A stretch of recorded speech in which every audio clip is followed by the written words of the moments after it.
Hello and नमस्ते my YouTube channel. सबैजना सन्चै हुनुहुन्छ होला, आरामै हुनुहुन्छ होला। हामी चाहिँ आज मणिपाल गएको थियौँ। मणिपालबाट फेरि सबै दुईटा दिदीहरूले फेरि उता जाऊँ न के अरे मणिपालको पुल घुम्न जाऊँ न, महलसम्म गइकिन भन्नुभएको थियो। अनि त जाऊँ त नि भनेर हिँड्यौँ हामी चाहिँ मणिपालको पुल घुममा।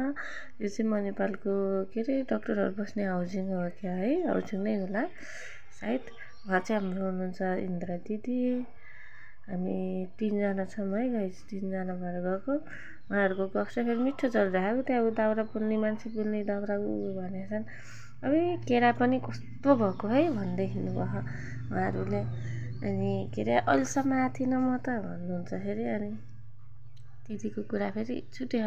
उहाँ चाहिँ हाम्रो निरा दिदी हुनुहुन्छ।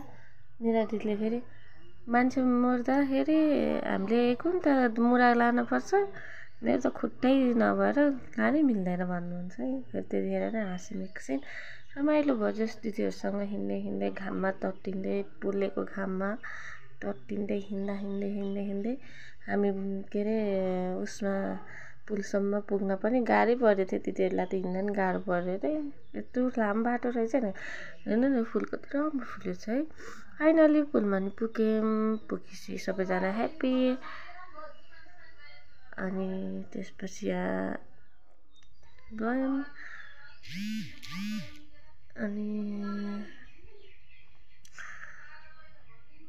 यो चाहिँ मणिपालको पुल हो है। कतिलाई थाहा छ कतिलाई थाहा छैन है नि त।